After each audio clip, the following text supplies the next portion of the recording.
প্রতিদিন সকালে দোয়াটি 10 বার পড়ুন। নদীর জোয়ারের মতো টাকা শুধু আসতে থাকবে ইনশাআল্লাহ। এটা খুবই পাওয়ারফুল একটা দোয়া।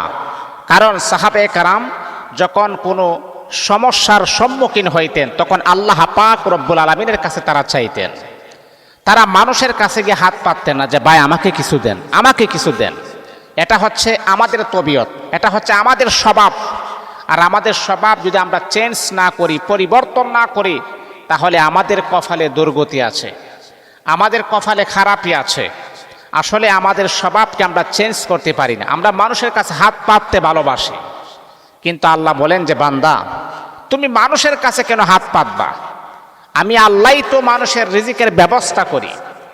আমি সারা পৃথিবীর যত মাখলুক আছে, যত হাইওয়ান জানোয়ার হিংস্র প্রাণী আছে, সমস্ত মানুষের রিজিকের দায়িত্ব আমি আল্লাহ গ্রহণ করেছি।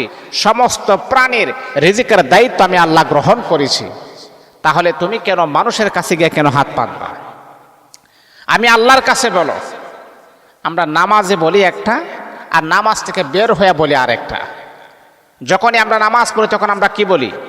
ইয়াকা না'বুদু ওয়া ইয়াকা নাস্তাঈন। যখনই বলল আমি আপনি যখন আমাদের মুসল্লায় যখন দাঁড়িয়ে যাই, নামাজের মুসল্লায় দাঁড়িয়ে তখন আমরা সূরাতুল ফাতিহার ভিতরে একটা আয়াত আছে, আয়াতটা পড়ি ইয়াকা না'বুদু ওয়া ইয়াকা নাস্তাঈন। এর অর্থ হলো মালিক তোমারই ইবাদত করি, তোমারই সাহায্য চাই। দুনিয়ার কোনো মানুষের ইবাদত করি না, দুনিয়ার কোনো ব্যক্তির ইবাদত করি না, দুনিয়ার কোনো এমপি মন্ত্রী চেয়ারম্যান প্রাইম মিনিস্টারের কোনো ইবাদত করি না। শুধুমাত্র কেবলমাত্র তোমার ইবাদত করি। আল্লাহ তোমারই সাহায্য চাই। তুমি যদি আমাদেরকে সাহায্য না করো, পৃথিবীর কোনো মানুষ আমাদেরকে সাহায্য করতে পারবে না। নামাজে বলি একটা, কিন্তু বাহিরে বলি আরেকটা। নামাজে বলি আল্লাহ তুমি দিবা, আল্লাহ তুমি আমাকে ব্যবস্থা করবা, কিন্তু আমরা বাহিরে গিয়ে মানুষের কাছে হাত পাতি। আসলে ভাই আজকে আসছি আপনাদের সামনে মনটা খুবই ভারাক্রান্ত হৃদয় নিয়ে আসছি। আমার বাড়িতে আজকে চুরি হয়েছে, অনেক টাকা পয়সার মালামাল এগুলা তারা নিয়েছেন। মনের ভিতরে অশান্তি। অনেক মানুষে অনেক কিছু গিফট করেছেন, অনেক উপহার দিয়েছিলেন, দেশের বাহিরের থেকে অনেক উপহার দিয়েছিলেন। আমার সে আশার আলোগুলো আজকে নিভে গেছে, সবাই নিয়ে গেছে।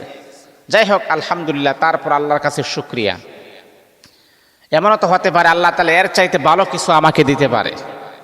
যারা আমাকে দিয়েছেন তারা আমাকে আবারও দিতে পারে, তাদের মন যদি নরম হয়। আসলে আমার গড় চুরি হয়েছে, অনেক মালামাল তারা নিয়েছেন। এমনকি আমার আম্মু, আমার বৃদ্ধ মা, তার অনেক কাপড় চোপড়ও ছিল, সেইগুলোও নিয়ে গেছে। আমার আব্বুর মোবাইলটাও নিয়ে গেছে, অনেক কিছু ছিল মোবাইলের ভিতরে। যাই হোক আলহামদুলিল্লাহ, আল্লাহর কাছে শুকরিয়া। কিন্তু মনটা ভালো না। হয়তো আল্লাহ তাআলা এর ভিতরে আমার আল্লাহ আরেকটা ব্যবস্থা করবেন। তো যাই হোক, যে কথাটা বলতেছিলাম, আল্লাহ পারেন সব কিছু দিতেন। আমি মন ঘাবড়াই না, কিন্তু মনটা তো একটু খারাপ লাগবেই, স্বাভাবিক। অনেক বছরের অর্জন এগুলা নিয়ে গেছে। আবার আল্লাহ তাআলা তাৎক্ষণিকভাবে আমার আল্লাহ দিতে পারেন। আল্লাহর কাছে শুকরিয়া। সুখে দুঃখে আমরা মালিকের শুকরিয়া আদায় করব। তাই যেই কথাটা আমরা বলতেছিলাম, প্রতিদিন সকালে এই দোয়া মাত্র 10 বার আপনি পড়ুন, আল্লাহ পাক রব্বুল আলামিন আপনার অবস্থান পরিবর্তন করে দিবেন।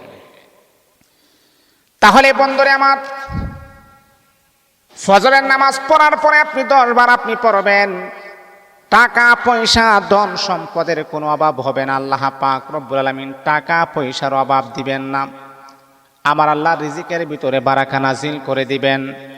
সম্পদের অভাব হবে না। ঘরের ভিতরে ক্রাইসিস, ঘরের ভিতরে সমস্যায় জর্জরিত হয়ে আছেন, এই দোয়াটা আপনি 10 বার পড়বেন। এমন এমন জায়গা থেকে আল্লাহ পাক রব্বুল আলামিন আপনার রিজিকের ফয়সালা করে দিবেন, আপনি কখনো ধারণাও করতে পারবেন না। বন্ধুরা আমার, এই ছোট্ট দোয়াটা পড়তে আপনার বেশি সময় লাগবে না।